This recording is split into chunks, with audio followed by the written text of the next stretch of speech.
In this episode, I am talking to Kundalini yoga expert and yoga teacher, Kimilla Grace, who is my personal and my wife's personal yoga teacher. We do her classes every day. And she's also become a friend of mine. And she is just a wonderful human being and an amazing yoga teacher. And I've really experienced some powerful physical benefits and energetic benefits from this practice, and especially practicing the way that she teaches. And this is something that I feel is a really unique and powerful tool in the arsenal of strategies to improve your energy levels. So this is something I'm very excited to share with you all. At the same time, this is also a very unique conversation, very different conversation from the kinds of conversations that I normally have on this podcast with people. Normally, I'm really emphasizing, kind of hardcore science and evidence-based information and cutting-edge science and talking to people who are doctors and researchers and things like that, who are geeking out on all kinds of, science-y concepts.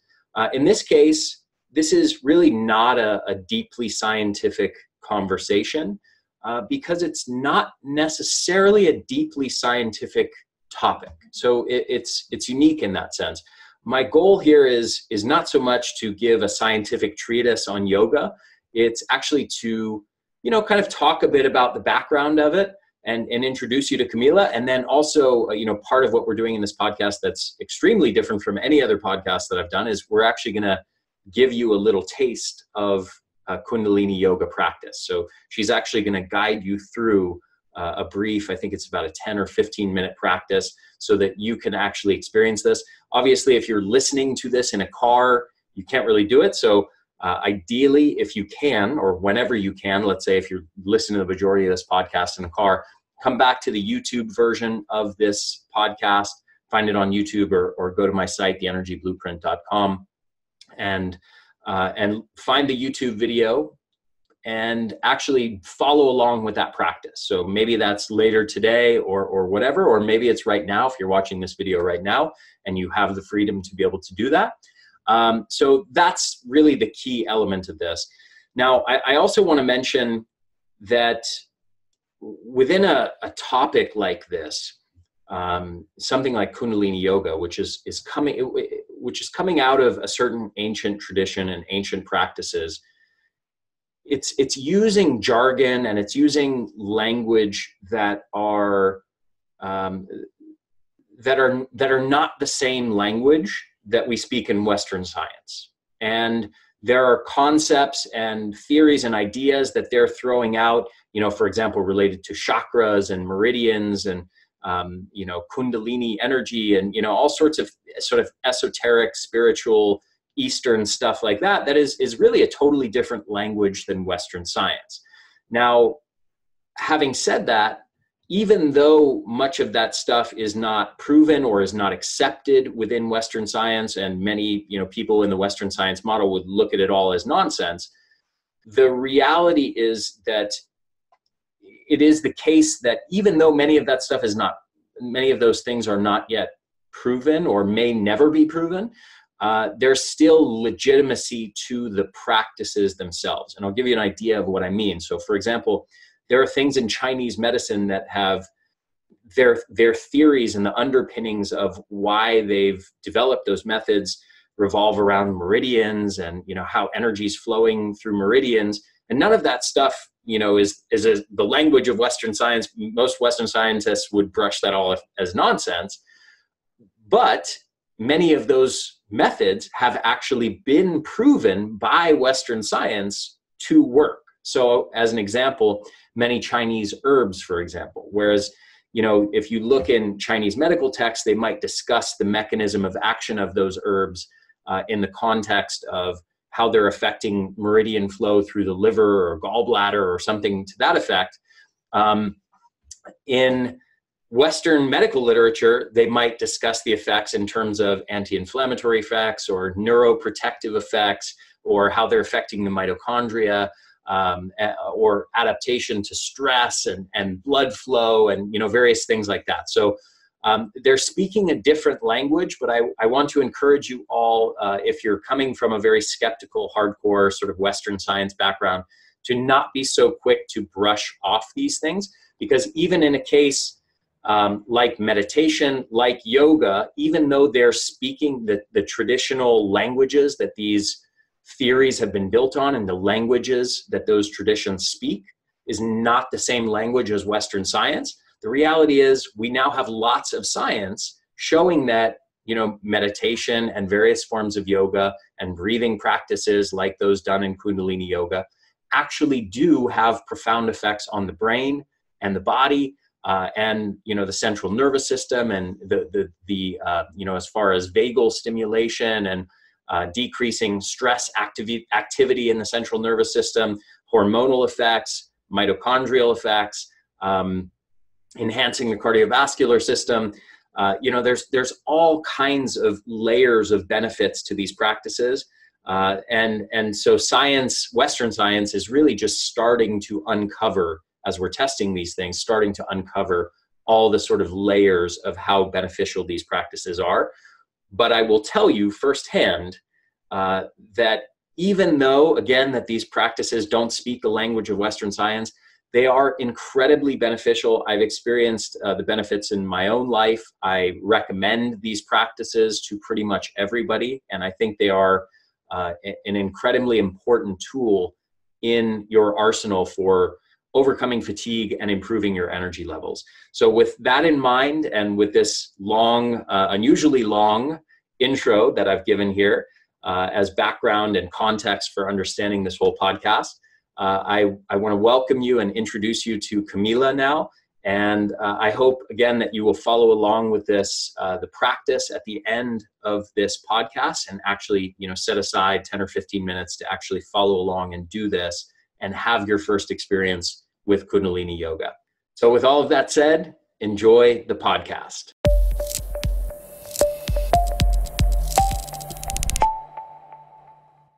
Hey there, welcome back to the Energy Blueprint Podcast. I'm your host, Ari Witten, and today I have with me a very special guest, a person who has become my personal yoga teacher and my wife's yoga teacher, and who is has also become a friend, and who is just a wonderful, wonderful human being and yoga teacher. She's a Kundalini yoga expert, and she's the founder of KimillaTV and the creator of the 10-day transformation yoga course and Yoga Detox, and the author of the new book, Yoga Love. She's currently producing yoga videos in exotic locations, including Bali, Kauai, Byron Bay, Australia, and Bhutan, for her online yoga school. She's certified in a number of different modalities and yoga types and certifications. So Hatha Yoga and Meditation, Kundalini Yoga Levels 1 and 2, Kinesiology PKP, and a variety of other certifications. And she's just an amazing yoga practitioner. I've personally been doing yoga for, maybe 15 years now, something like that, maybe 17 years. I even was certified at one point as a yoga teacher and did some teaching myself, and I've seen it and done it all when it comes to yoga. And I have to say that she is my absolute favorite yoga teacher of all the classes I've done. I enjoy hers the most. So I'm excited to bring you guys Kimilla. So welcome to the show. Thank you so much for joining me. Thank you for having me. And I love sharing my yoga story, and it's always amazing to connect with like-minded souls, especially you and your wife, who are working for the evolution and the healing of humanity. So it's exciting to connect with your audience today, and I hope that we can share some yoga videos with you. And the Kundalini yoga is very powerful in transforming energy. So it helped me as a child when I was doing yoga with my mother, and then as a teenager I continued, and it was mainly Hatha yoga. So I have developed many stories and breakthroughs in my life, and been so inspired as I became a yoga teacher to share the teachings, and especially Kundalini yoga, because the Kriyas are pure magic. The yoga sets, they're named Kriyas, and we work with thousands of different yoga kriyas. We can work with specific kriyas for certain conditions, mental, emotional, physical, and spiritual. And we work to transform the person, their life. The most amazing gift that I've received is Kundalini Yoga. At age 21, when I was doing my teacher trainings, I found Kundalini Yoga and it was a point of no return. So I love teaching this particular modality, and it's basically every single video that I've created is Kundalini Yoga. Yeah. Not saying that other yogas are not amazing and powerful. They are all amazing, and I honour all of the teachers and all of the lineages. So just in particular, the Kundalini path was what transformed my life the most profoundly. And as a teenager and a powerhouse, I definitely was lucky because yoga was part of my daily practice, as well as surfing. And I guess I was in a stressed out situation in my teenage years, but nothing that I couldn't handle with yoga.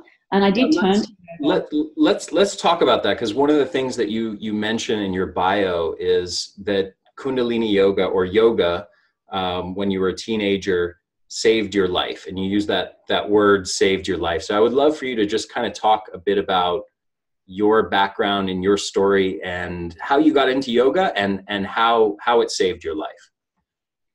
So I got into yoga when I was very young, and my mother had these beautiful books and videos, and they were of a beautiful Indian Swami. So she was the yoga teacher that came to Australia and had created the books and the videos that people followed and yoga retreats. And she, to me, was the picture of the divine feminine. So I idolized this image of the woman, this goddess, this yogini, and it just stayed with me. So as a teenager, I followed my yoga practices and developed more power with them. And so whenever I came into a stressful situation in a relationship, or there was abuse or trauma, I had this toolkit. And over the years, I developed quite an extraordinary toolkit, especially once I became a teacher.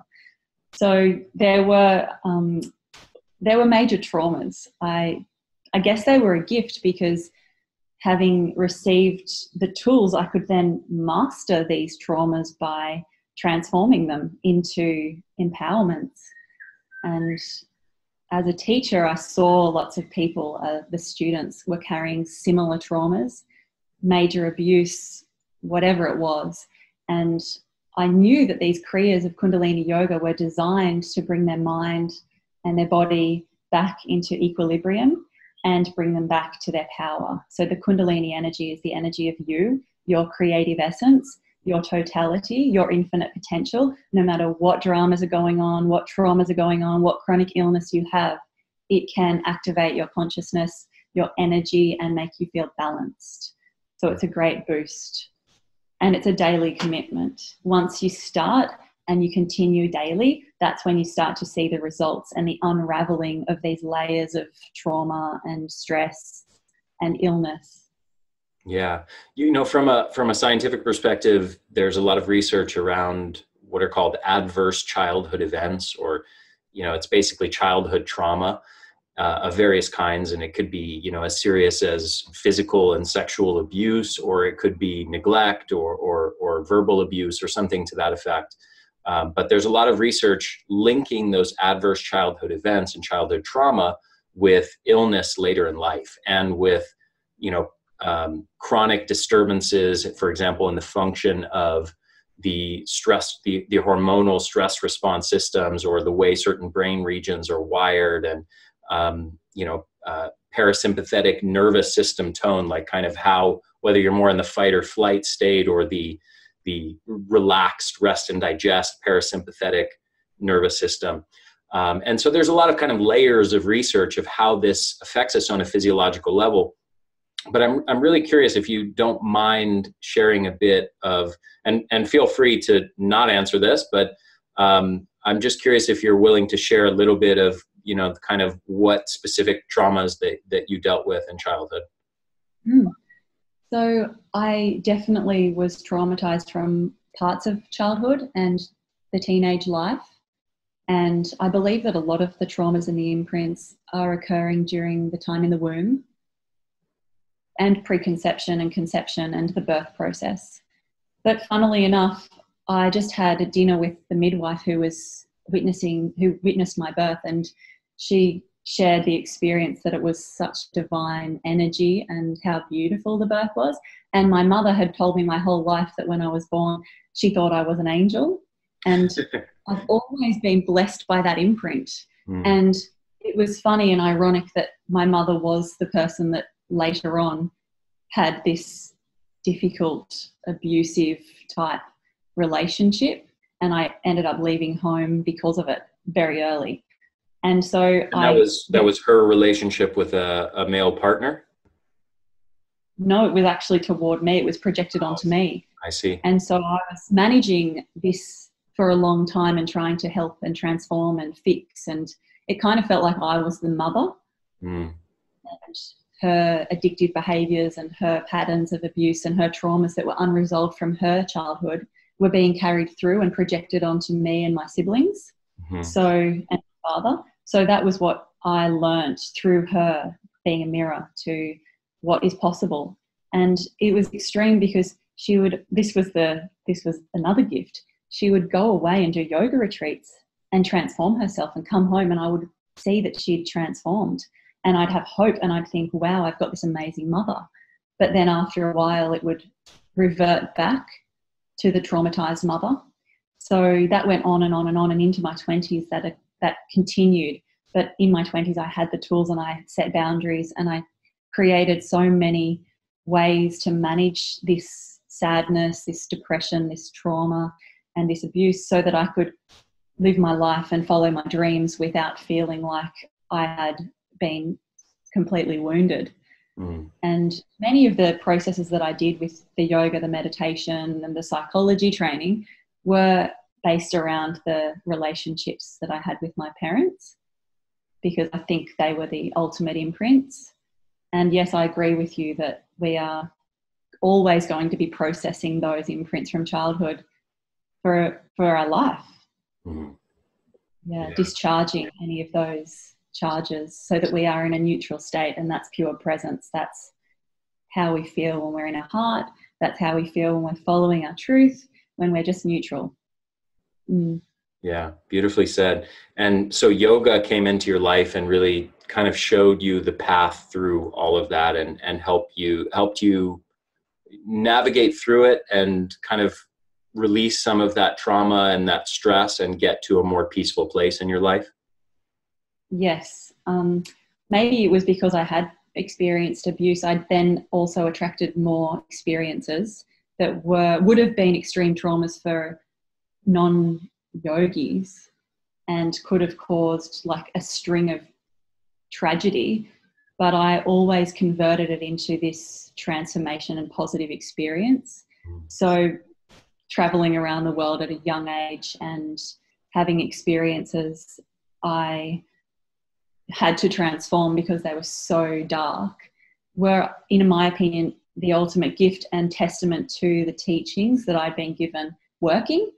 So understanding how to, I guess, give a mantra or a Kundalini Yoga Kriya to the exact trauma and then practice it every day for 40 days was what I experienced in my own process. And so then I was very empowered and confident about teaching others. And that's how the 10-day transformation became my original yoga course. And I was just basically refusing to teach one-off classes because I didn't want people to put a Band-Aid on their issues and their traumas. I felt like they must step up and commit to actually reversing their traumas and deleting them so that they could birth their own life, their own destiny. Because that's what I had to do. I had to put a lot of effort in. I had to put a lot of work, a lot of practice, a lot of sadhana, and devote myself to this transformation because there was so much there that needed to be healed. And I thought that everybody else had this same kind of, they were carrying similar things, just they had a different story, but it was all suffering basically. Yeah, it's a beautiful story. I'm really curious to dig into some of the differences between Kundalini yoga and some of the other forms of yoga. So for people that are not familiar with this term Kundalini yoga, or have never experienced it, can you describe how it differs from some of the more traditional sorts of yogas that are more commonly practiced, like hatha yoga or vinyasa or ashtanga and that sort of thing? What's going on that's differentiates it? Okay. Since I was, say, 21, I've devoted myself to the Kundalini Yoga practice. Prior to that, I loved doing the more masculine types of yoga. I did a lot of Bikram and Ashtanga, and when I did that classical study year, I was focused on learning the basics of all of those yogas. And I touched into them, and what I found was they lacked this spiritual component that we work with in Kundalini Yoga with our kriyas and our mantras, and they are a part of every single practice. So I just opened myself up to that. And this lineage of Kundalini Yoga comes from the Raj Yoga lineage, and that it was kept secret. So it was passed on from master to disciple and given to the royalty. And when Yogi Bhajan, the master of Kundalini Yoga, received this vision to bring this teaching out of secrecy and to the West, it was in the 60s. So he basically started teaching in 69 in America. And it was very different. It was like a drug. I found that when I did these practices, I felt so high. And I think the people in the 70s also connected to that because they were getting high on drugs, and that liberation movement was so out. And then when they found yoga, whether it was another form of yoga or Kundalini, they felt like it was the ultimate high. And that's the spiritual aspect, because it really lifts the spirit. It opens up the pineal and the pituitary gland, and we get connected to our higher consciousness straight away. And that's what it is with Kundalini. It acts fast. So for me, I wanted the fastest gateway to the divine portal of creation. So the other yogas gave me this subtle, calm energy, this feeling of balance, this feeling of confidence. And then Kundalini was like rocket fuel. And that was the major difference. It was fast activating. And I liked that it had so many options. If you went to a class, like I traveled to the US and I'd go into the classes, and it was like a rock and roll concert. There was music. There was this gong. There was this sound of the universe coming through their whole class. And I couldn't compare it to anything else, any other yoga class after that.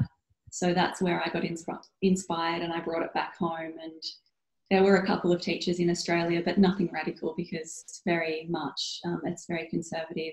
The core energy was over in LA and New York. And summer solstice, the festival in New Mexico once a year. That's where I would go and be exposed to all these teachers, and every single class was a whole new dimension. Got access to thousands of kriyas, meditations and mantras, and we are working with the Sikh lineage, this religion, and it's a very precise science. So a lot of the other yogas I found were becoming so diluted, and in Kundalini Yoga, the code of conduct requires us to not change the teachings. It's quite strict like that, and that's what I love. I'm a purist, and it just resonated so well with me that I just had to focus on transmitting those teachings, those kriyas, those exercise sets or meditations in the clearest, purest way. And I found that the other yogas were almost like confusing, because it was just what the teacher had decided to do on that day, rather than that exact formula of the kriya. Yeah, it's interesting what you said about things being diluted, because I have many years of experience. I've been doing yoga since I was a teenager, and it started actually with, just kind of, I actually had back pain from some of the weightlifting and that I was doing when I started weightlifting when I was maybe 14 or 15 years old. And I think also combined with the fact of just sitting in classes all day at school, I started to have back pain and really tight hamstrings. And I was also surfing, so I started to see that a lot of surfers were into yoga. So then I started getting into yoga for that reason, for purely an interest in just physically getting out of pain and becoming more flexible, and, you know, for just a purely physical angle. And the classes that I was doing, what I was getting from teachers was very much focused on that physical aspect of things. Yoga was a workout. Yoga was for flexibility. Yoga was to stretch your muscles. But the way that you teach yoga is radically different from that. It's not about the workout necessarily. It's not about stretching, though sometimes you do get a good workout, a great workout in some of the kriyas that you do. But it's really not the focus. It's not about the physical workout and the physical stretching and mobility. It's about plugging into working on your energy layer, basically. And energy in a sort of internal energy like chi and prana, and it's called different things by different traditions. But there's something there, you know, it can be debated in lots of ways in the scientific circles, but there's something there that has unquestionable effects on our psyche and in our brain. And we know this from brain scans on meditators and yogis, and we know it from looking at changes in mood and health and all kinds of different things, that we can see that people who do these practices get healthier and get psychologically healthier and get out of depression and things like that. But what is this layer of that that the kriyas are really trying to access? So if it's not about just flexibility and stretching muscles and getting a workout, what is it that you're really after with Kundalini Yoga? You're after the feeling of the Kundalini energy. And this is the technology known on the planet. That's the technology to awaken that energy in a balanced, safe way. Drugs can awaken it. Other forms of yoga can awaken it slowly. This is the fastest technique that I've come across that is drug-free and that is completely safe, that has been practiced for the long time, from the ancient times and passed through lineages. So sacred. And I just trust that this is the way for me and souls like me who have got that calling to tap into their own Kundalini energy and work with the physical body, with the breath, with the sound current, to access that energy. And I bring in other modalities with my teaching. So I've been all over the world and I've worked with other people, avatars even in India. And I did incorporate a lot of those psychology and energy teachings into my teachings and my videos at a subtle level. So my dialogue or my instructional aspect comes from other parts of me that aren't necessarily the Kundalini yogini. What do you mean by that? Explain more. I have to say that I devoted myself to many other practices and teachers that were nothing to do with Kundalini yoga, and they influenced me. I was pretty unprogrammed because I was in my 20s. I hadn't already had other careers or relationships. I just had this yoga thing, and this traveling yogini went and learned as many things from shamans and avatars and high priestesses and people that I met along the way, and they influenced my teachings.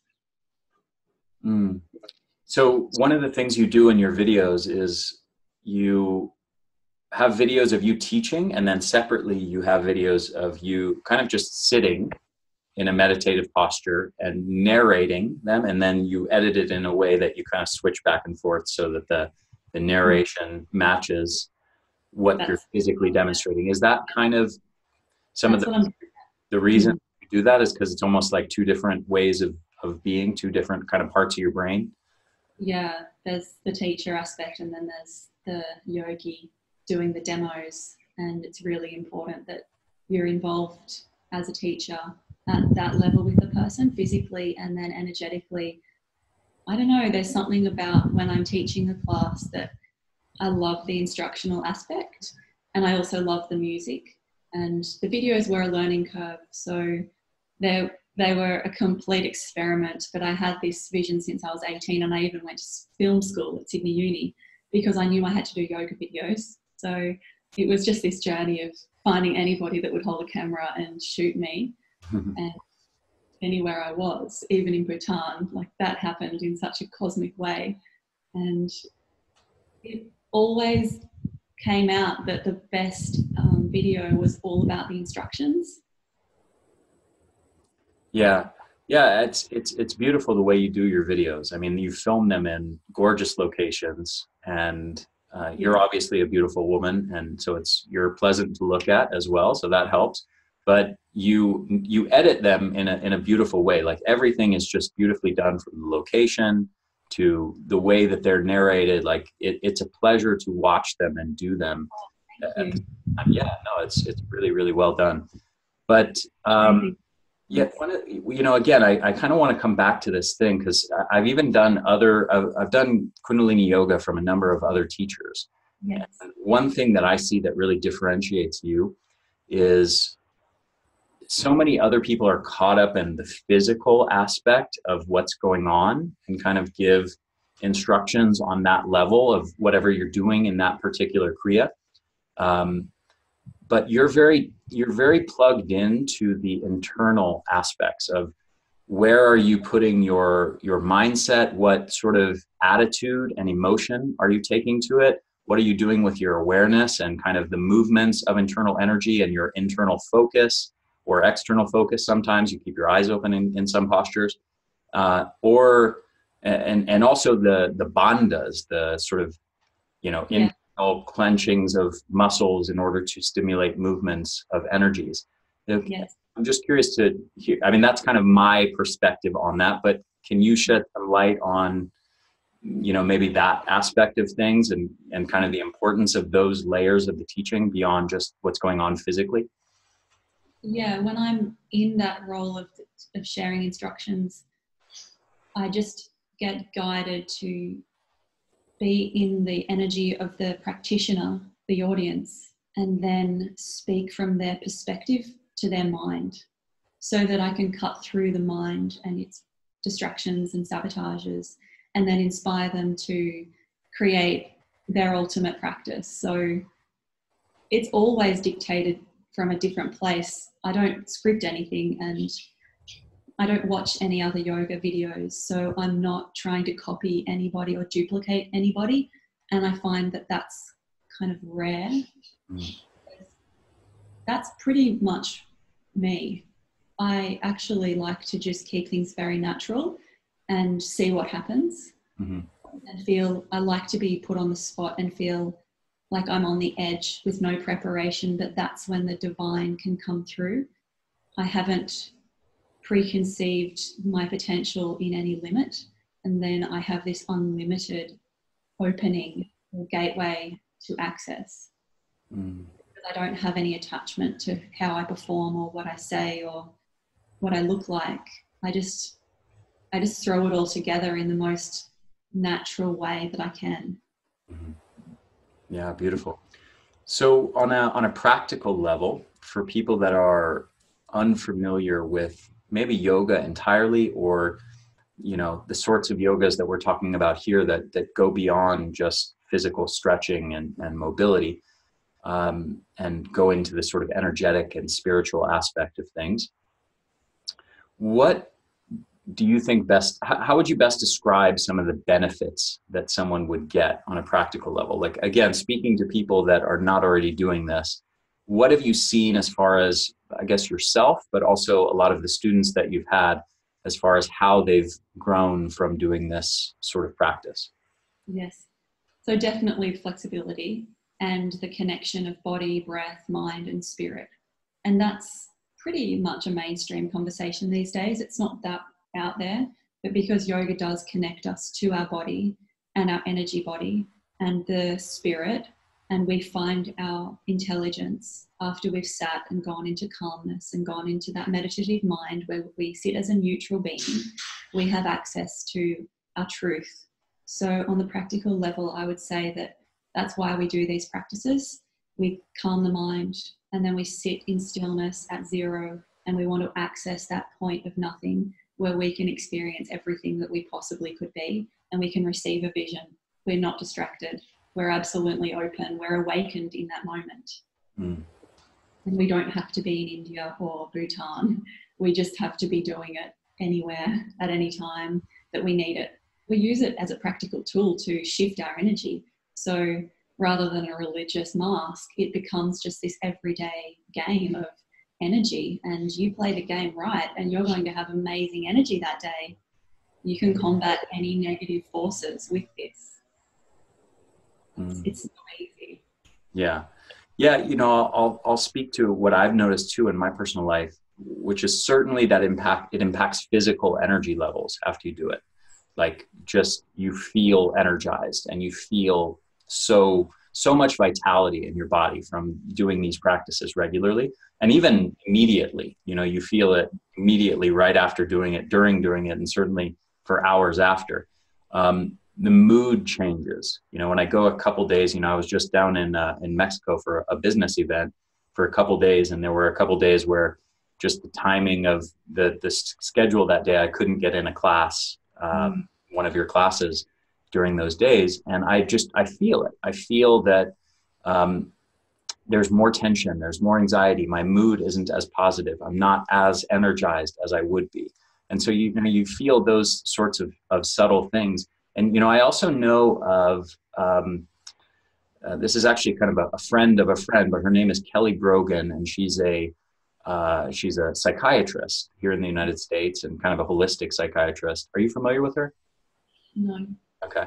Well, she's very much into the natural medicine and kind of helping people get off a lot of the psychiatric drugs. And she's a huge advocate of Kundalini Yoga. You know, she's like one of the biggest advocates of Kundalini Yoga, and because she's seen it transform so many people's lives who are dealing with. Yeah, she's written at least one book that came out, I think, about 6 months or a year ago. I think I've been recommended her book by another doctor called Hyla Cass. Yeah. Who's a similar person who has her own online platform for psychiatric health and consciousness. Yeah, I've heard of Hyla Cass as well, but I haven't seen her work.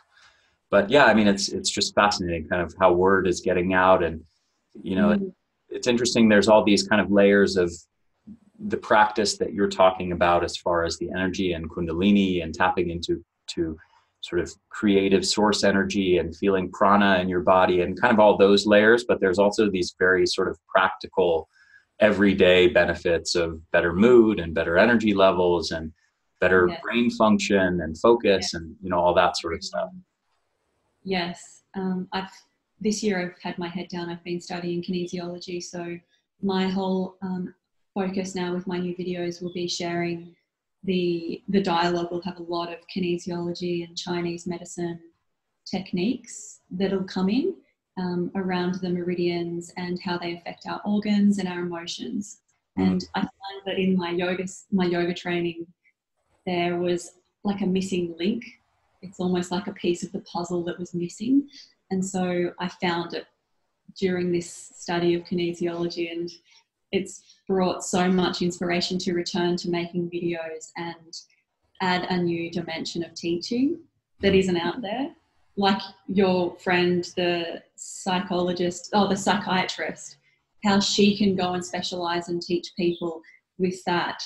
We have people out there that are giving Kundalini yoga classes now that are doctors. So it's just an amazing new level, I think. People have skills beyond the yoga teacher training, which is a 3-week course, which is quite scary. Yeah, fascinating. Well, I'm glad you brought that up. My next question was actually going to be, how has your personal practice and your thinking and understanding of Kundalini Yoga changed over the years since you've started practicing? Like, how has your own personal understanding of it and practice evolved? Massively. So I was the ultimate devotional yogi and teacher, and I would do anything for Kundalini Yoga in my early career. And I would drop anything to go and be with my teachers and create retreats and create events. I would take people on these beautiful retreats and events that just manifested. So I just devoted everything to creating these Kundalini Yoga experiences. And when I landed in Bali and I did it for 3 years, I saw the spiritual gold rush firsthand. And I actually freaked out a little bit, and I thought, wow, this is not what I thought it would be. There was a lot of greed. It was basically avarice in my face, and a lot of exploitation and jealousy and control and manipulation, I guess. So I just sat on the periphery and I started to do my videos more and more so I could just disconnect from the industry and have my own little bubble that was not touched by others. And since then, I haven't really gone back fully.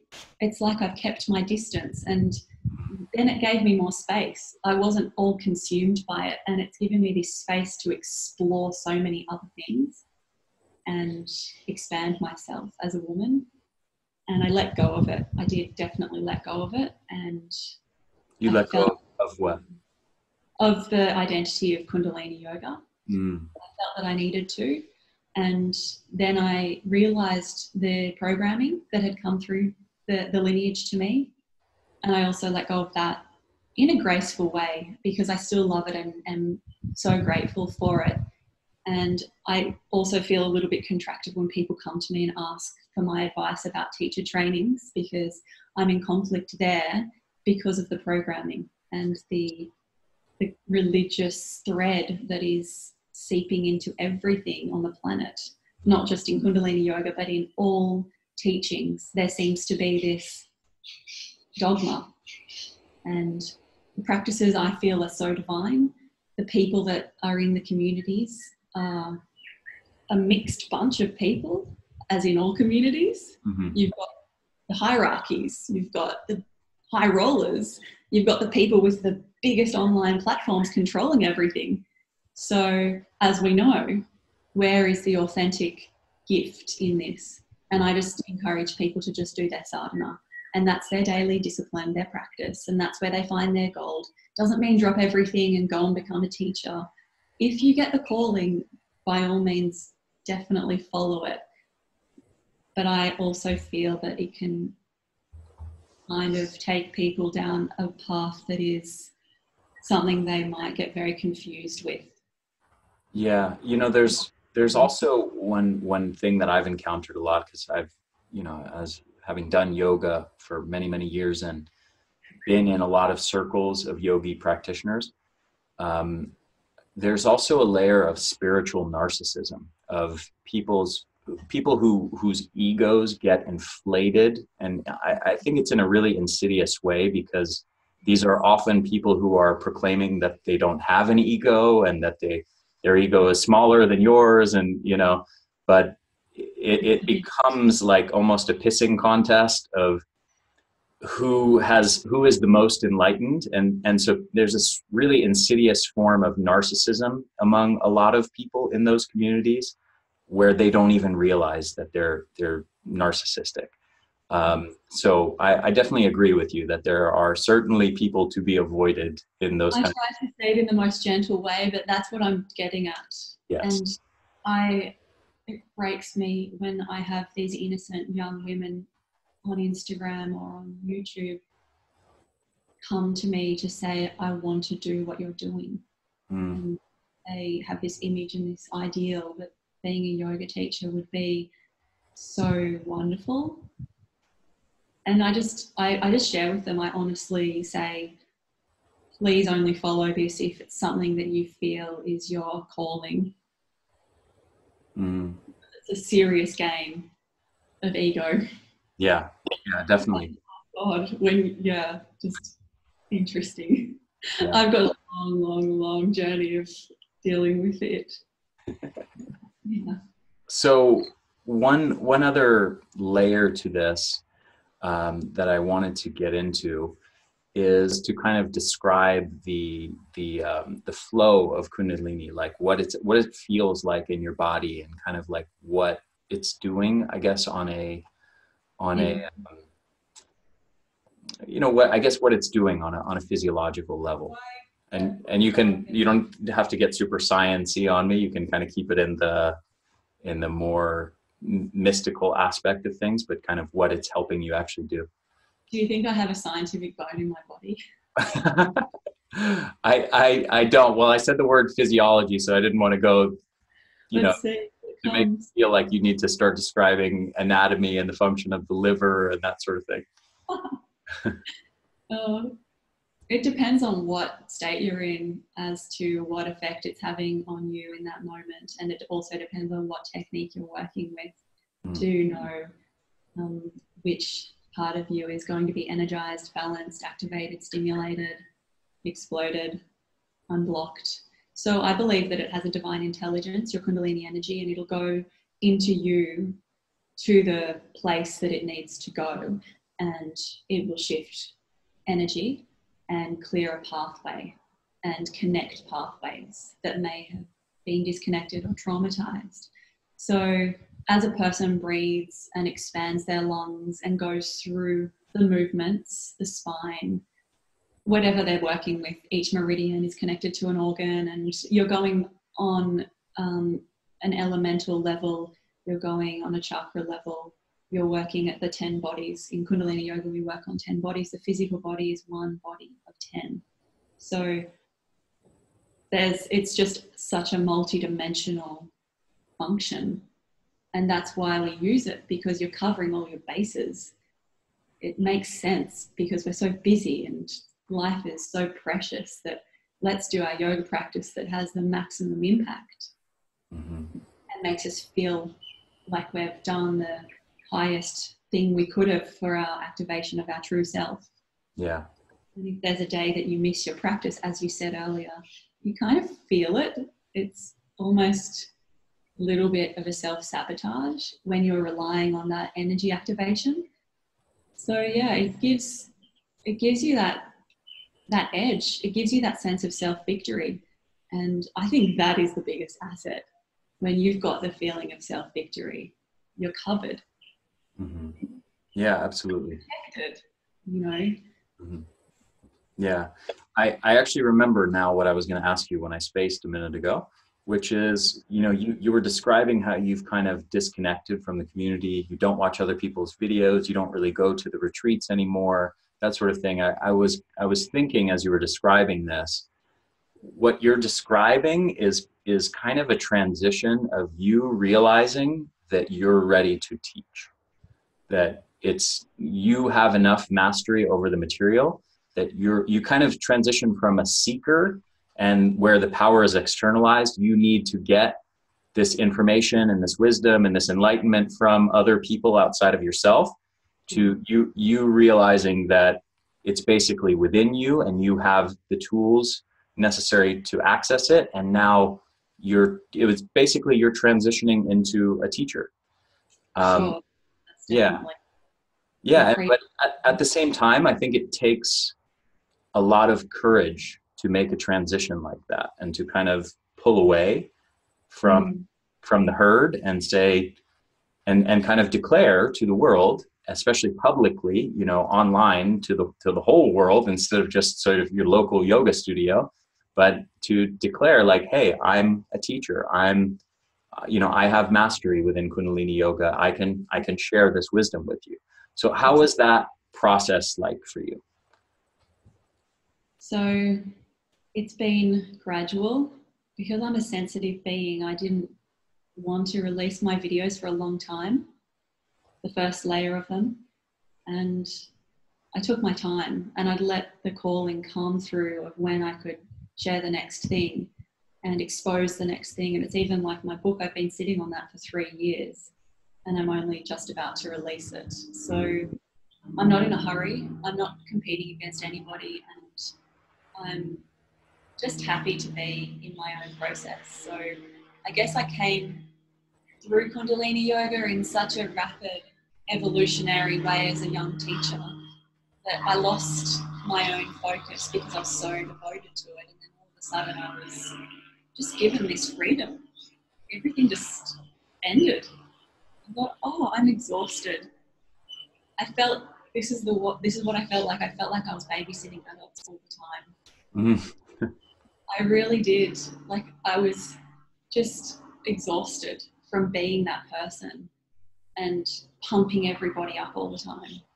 And the 10-day transformation was my baby. I loved it so much. It was such an amazing period teaching that. I was teaching that live. And so when I created the videos of that, then I finally felt like I could stop the physical classes and really just focus on my own teachings and myself.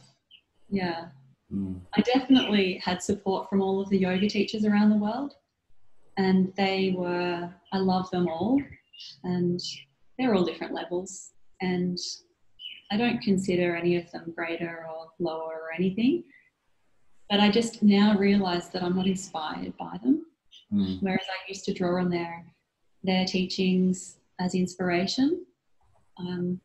Now I'm more inspired by nature than ever, which I already was. So I just go into nature, and that's where I can activate myself and receive the downloads that I need. Just a direct connection.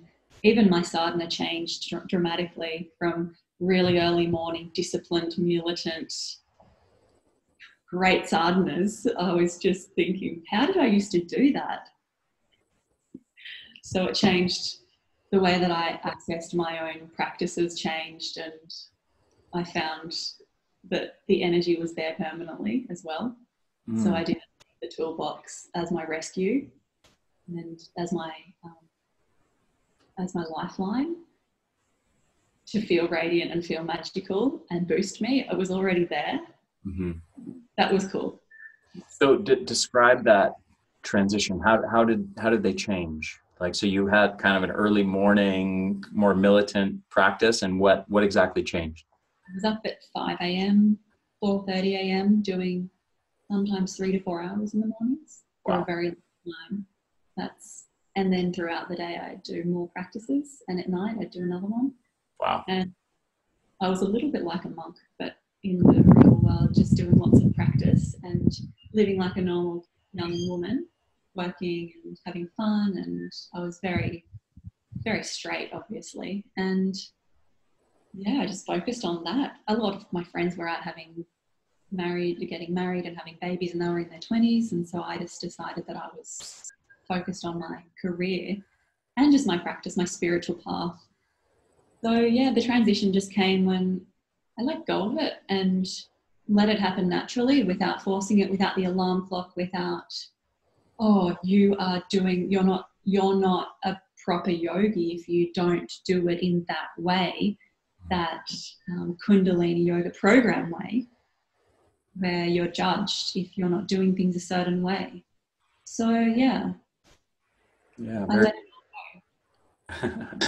So you became more relaxed, go with the flow, and realized that energy was accessible to you. You didn't have to do 4 hours of it and wake up at 4:30 in the morning, but you could access it throughout the day more without such hardcore, strict practices. Totally, yeah. I grew out of it. I was probably around maybe 28 at that time. I'd already started doing a bunch of videos, and I just felt there was a shift collectively in what yoga was now that it was, we've come out of the 70s and the 80s where all of these teachings were documented, where all of these kriyas and these lectures by Yogi Bhajan were mainly given to us, and in the 90s, of course. But I actually felt like there was a bit of an expiry in some things, and I was ready to just go with that feeling, not rebel against it in a negative way, but I kind of feel like it was an organic process to bring in new things and learn from new streams of thought. I've studied so many different streams of thought, so just to be more integrated, I guess, less like tunnel vision, to be everything, to be open to everything. Yeah, beautiful. So, as we were discussing before we started recording, I would love to have you do a guided practice for everyone, because this is really, ultimately we can talk about this, but what really matters is ultimately for people to actually have the experience and start to feel what this can do for them. And I would love for you to give people a little taste of that with maybe a 10-minute or so guided practice. And are you cool with that? Yes, let's do it. I'm ready when you are. Okay, let's begin. Bring your hands into prayer. Close your eyes. Center yourself.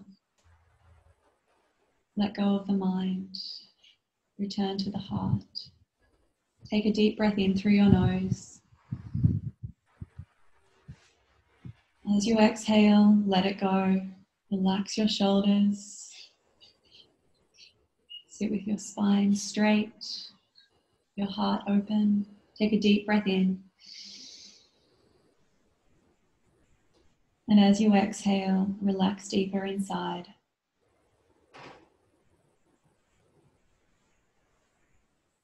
Just be in this moment. We will tune in with Om Namo Gurudev Namo 3 times. This is the mantra we use in Kundalini Yoga. It invokes the divine teacher within us. It connects us to the golden chain. It's Om Namo Gurudev Namo 3 times. Inhale to tune in. Om Namo Gurudev Namo. Inhale.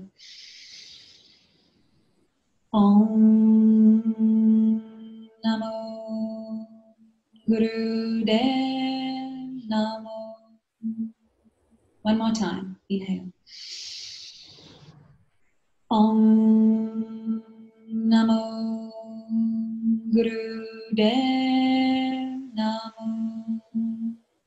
Taking a deep breath in. Suspending your breath.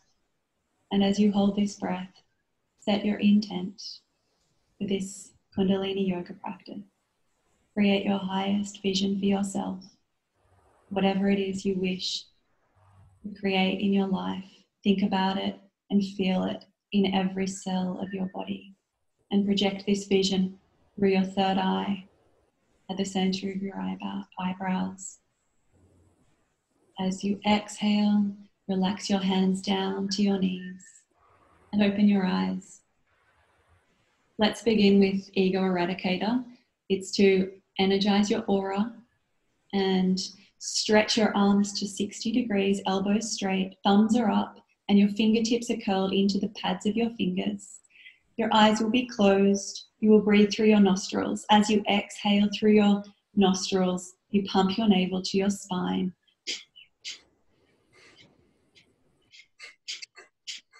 Exhale and pump.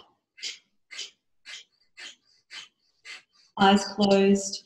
Open your arms to 60 degrees. Continue the breath of fire.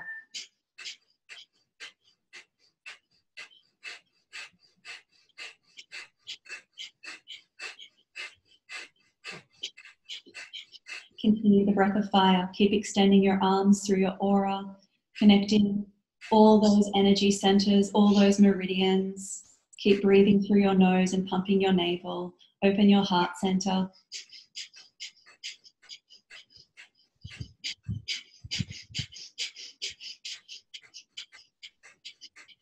You can pick up the pace and breathe powerfully. Pump your navel rapidly. Focus on your exhalation.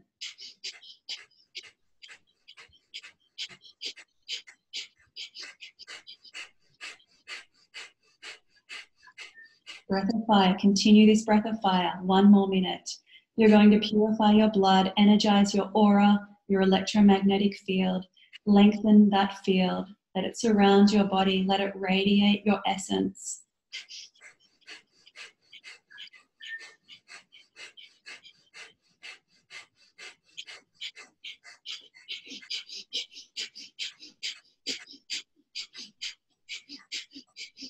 Keep holding the arms in position. You're nearly there. Focus within. Pump your navel. Breath of fire. Cleanse your blood. Completely switch yourself on now.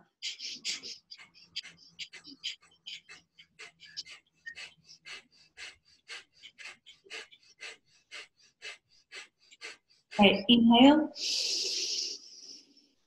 Stretch your arms, touch your thumbs above your head, elbows extended, open your hands, stretch your fingertips up to the sky, hold your breath. Focus inward at your third eye, at the center of your eyebrows. Press your tongue to your upper palate, squeeze Mulaband, the rectum, sex organ and navel. Pull the navel, draw the energy up, lengthen your spine, create space in your spine. And as you exhale, sweep your arms outward. Keep your eyes closed, grounding the energy that you've just activated. You've oxygenated your blood, your brain. You're switching on now. Hold your hands onto your knees. We'll do a spinal flex. Inhale, flex your spine forward. Exhale, round the spine back. Keep your head in one plane, just allowing the spine to flex between the shoulder blades. Breathe through your nose, inhaling forward, exhaling back. Flex the spine as you inhale forward, and then exhale, extend back. Long, deep breaths through the nose. Eyes closed, meditate within. Every exercise is a meditation. Long and deep breaths. When you find your own rhythm with your breath, you can increase the pace.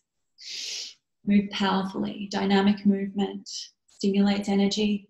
This is awakening the spine. Each chakra receives stimulation. Activate all energy centers in your spine. Keep breathing through your nose. Keep it simple. Focus on breath, rhythm, and movement. And relax as you do this. And keep your head still. Try to move your spine forward and back to the maximum. Open up your ribs back and forward. Let yourself experience the expansion and the contraction of energy.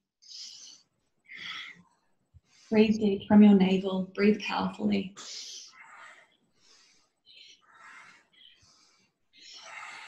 This is a very basic warm-up in Kundalini Yoga. You can do this seated with your legs crossed. You can do this kneeling. You can do this seated in a chair with your feet flat on the ground. You can be adapted if you're standing. Stay within. You can do this on all fours, known as cat-cow.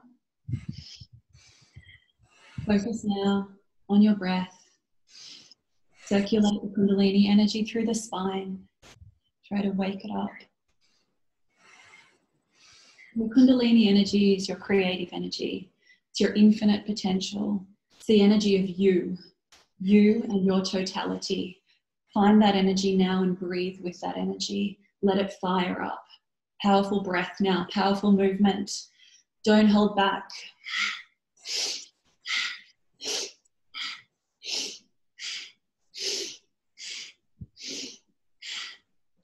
We'll work with the mantra. This is a silent mantra. We meditate and we vibrate this mantra silently on the breath. Inhale Sat, exhale Nam. Breathe with your Sat, inhaling Sat, and then exhale Nam. That allows the mind to be focused. Because the mind gets distracted, we give it a mantra and it focuses on the mantra. Sat means true, Nam means you. It's an invocation of your true self. So work with it. As you do your exercises throughout your Kundalini yoga sets, work with Sat Nam at every exercise. You need it. It stops the mind from hijacking your practice. Breathe deeply, open your nostrils, awaken your spine, shift your brain into the highest state of consciousness that you can get access to. Look into your pituitary gland at the center of your eyebrows and switch it on. Your higher awareness, your intuitive powers, access those. They will guide you. They will help you make decisions. They will give you the power to know what is right, what is going to support your highest purpose.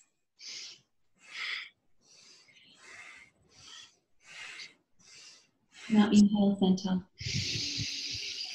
Lengthen your spine. Shoulders relaxed, chin in, pull Mula Bandha, the root lock, squeezing the rectum, the sex organ and the navel. Holding the inhale, pressing your tongue to your upper palate. Seal the effect of the exercise. Draw the energy up the spine, the Kundalini energy, let it spiral up your spine through your chakras. And feel it rising. Exhale.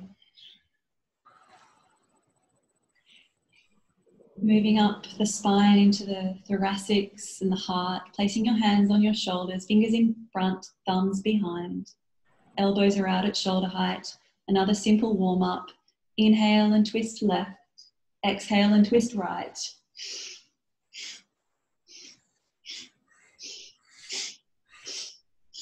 Inhale Sat. Exhale Nam.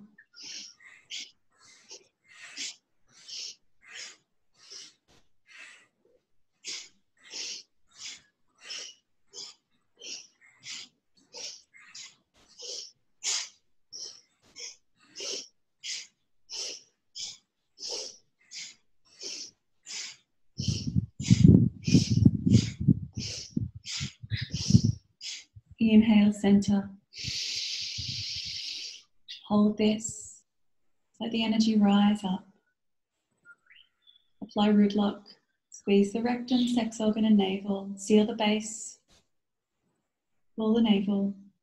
Open the heart. Let the Kundalini rise. The energy is rising through the spine. It's just a natural flow of energy. And then exhale, relax your arms down. How are you feeling? Awesome. A lot better than I did 10 minutes ago. Yeah.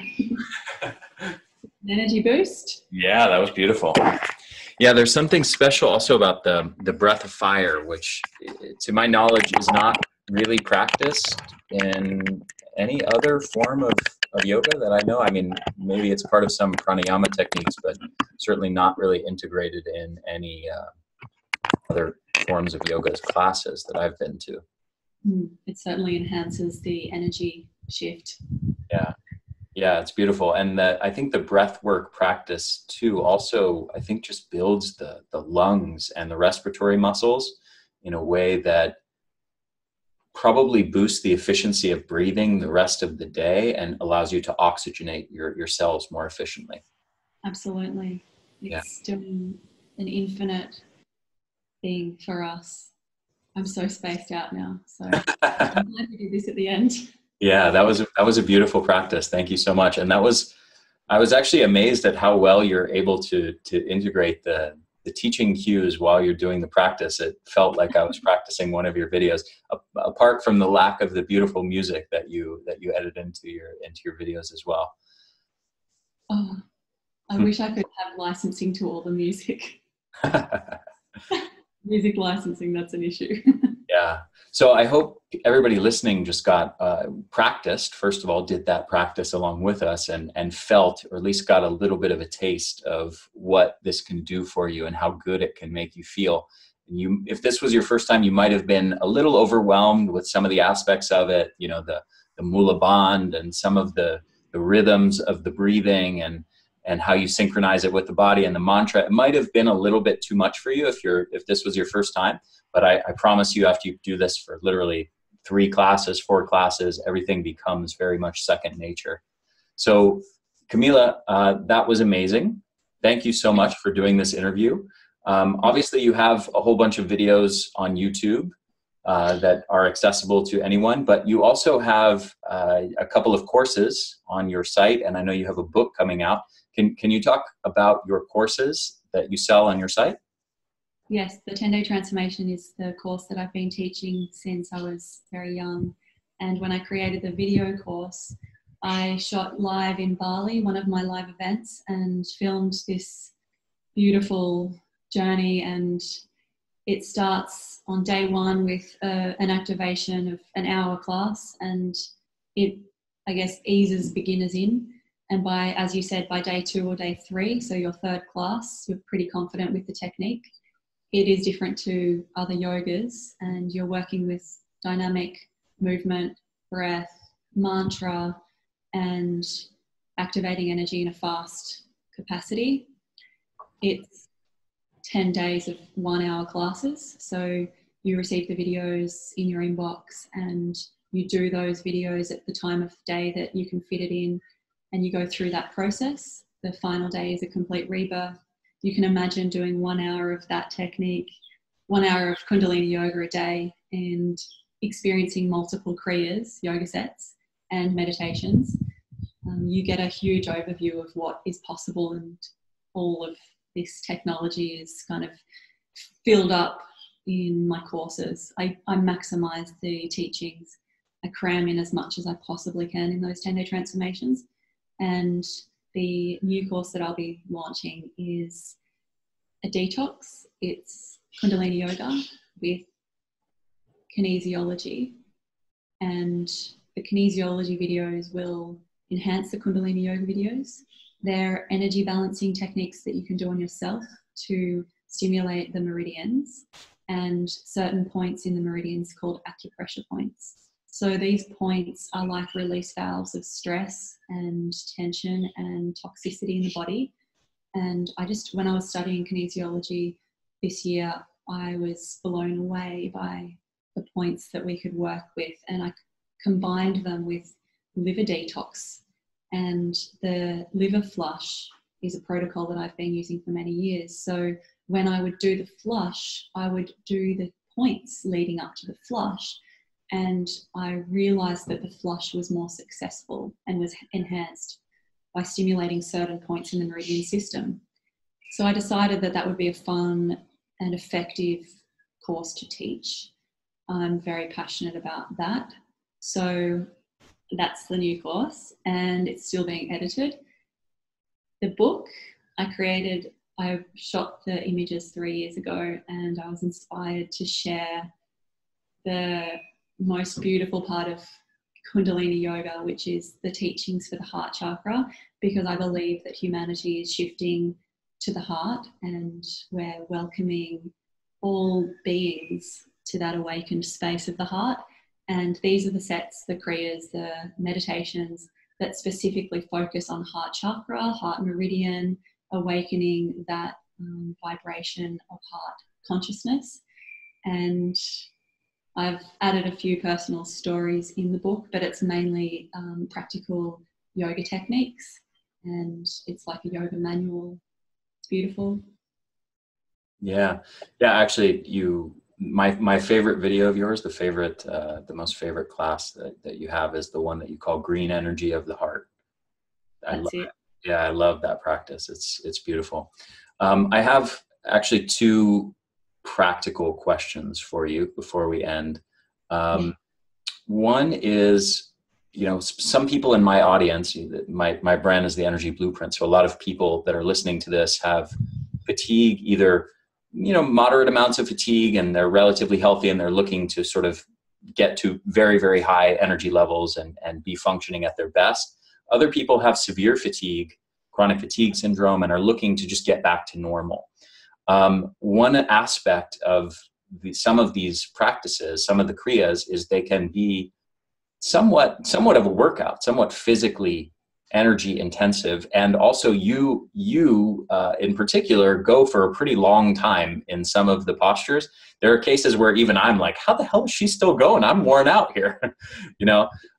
So what I'm getting at is sometimes with, and that's me speaking as somebody who's very physically fit. There are cases where somebody's going to be listening to this interview and they're dealing with chronic fatigue syndrome. They have little to no capacity for exercise. So do you have any recommendations for them as they watch your videos? Should they just kind of listen to their bodies, not do certain kriyas, or, how would you recommend that those people go about it? In chronic fatigue syndrome, you would not be going to that level in those videos. You would choose the most gentle practice possible. And I was speaking to my kinesiology teacher in Byron Bay yesterday about chronic fatigue, and it's really about clearing the deepest traumas for that person, and also knowing the body and any toxic infections that might be there undermining the immune system and causing them to be in that state of fatigue. So there's so many layers. I recommend yoga is a tiny, tiny part of, and meditation is a tiny part of the quest to come back to balance. I love that topic, the chronic fatigue topic, the adrenal fatigue topic. I think it's epidemic at the moment on the planet, and most people don't understand what's happening. And I guess coffee or stimulants are just masking their symptoms, but they have to because they've got children and they've got a career and they've got to keep up with this fast-paced world. So if you can still your mind and do deep processes with your meditation, I would recommend the videos that I have that are meditations and mantras for you, for chronic fatigue people. And the kriyas, the warm-ups are great. The heavier kriyas are 100% don't touch until you have your energy back to balance. So yeah, perfect. And then the final question I have, also part of my own curiosity here, in your videos online, you have classes that often emphasize one energy center over another. For example, you know, the green energy of the heart, or, you know, sort of the abdominal chakra, and, you know, that's associated with different kinds of emotional states, either love or courage. You know, there's different emotions that correspond to different energy centers. Do you have any particular recommendations on like an order for people to work through different energy centers? Is there anything to that, or can people just sort of, you know, kind of pick and choose whatever feels right that day? Yes, pick and choose. Okay. There's an intuitive aspect to every person, and they need to, it's almost like they need to be drawn, their higher self will be drawn to a certain process, a practice. If you're looking at all of these options of the videos, maybe you can ask yourself to choose for your highest good, which video would serve you in this moment. And in Kundalini Yoga, traditionally we select a practice and we follow it for 40 days minimum to get the benefits of it.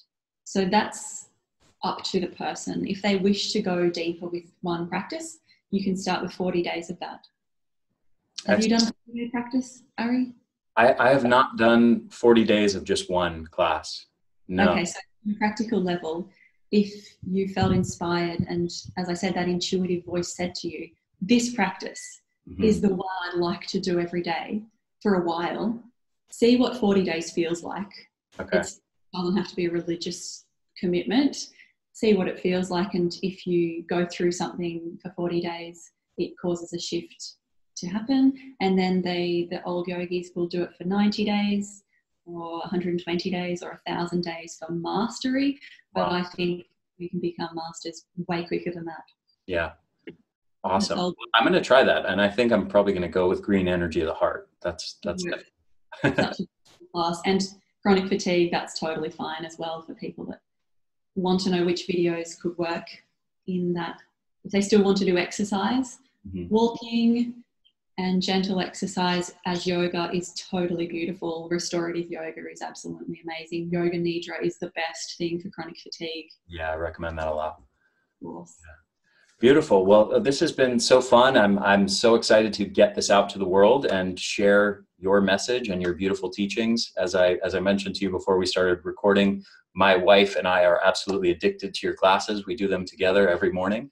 And yeah, absolutely love what you're doing. And I hope that many, many hundreds or thousands of people listening to this will become addicted to your classes just like I am. Thank you. Yeah. So I got to meet you today. Yeah, it's my pleasure. And I hope that next time you're in San Diego, you give me a Facebook message and we'll go surf together. Yes, at Encinitas. Yes. Wow. You know my towns well. I'm right next to Encinitas. Oh, I've had a great time in the past down there. Yeah. Yeah. Great. So your website, just for people, is it KimillaTV.com? No, that's the YouTube channel. My website is Kimilla, KIMILLA.com. Okay. Excellent. And that's where people can find your courses, the 10-day transformation and soon to be the detox course. Exactly. And my free yoga school, which is all of the YouTube videos put together in a format where you also receive PDFs as downloadable worksheets that you can follow of each video. So it gives you extra information more so than the YouTube channel. Okay. So yeah, so let's direct people there then rather than the YouTube channel, and let's have them sign up for your free yoga school first. And I think that would be a great way for people to get an intro to this. And then if they want to go deeper, get the 10-day transformation. Sounds good. And when do you anticipate the detox program to be out? Mid-November. Okay, perfect. So this will probably be going out actually probably right around that time. So the detox course should be available right around the time that this podcast is coming out, if not soon after. Yeah, that sounds great. Good timing. Yeah, perfect. Well, Kimilla, thank you so much. Serendipity. So yeah, thank you so much. This has been a blast. I've really loved getting to meet you and get to do a personal guided practice live in real time with you. So we only did 3 exercises, but hey. Yeah. At least we did something. Awesome. Well, it's been such a pleasure, and I hope to chat with you again soon. Lovely. Thank you, and have a beautiful weekend. Yeah, you too. Bye. Bye. Hey there, this is Ari again. One more quick thing before you go. Just make sure to subscribe to our YouTube channel, The Energy Blueprint, and also make sure to subscribe to this podcast on your favorite podcast platform, whether that's iTunes or Stitcher or anything else. I hope you guys enjoyed this interview, and I will see you again next week.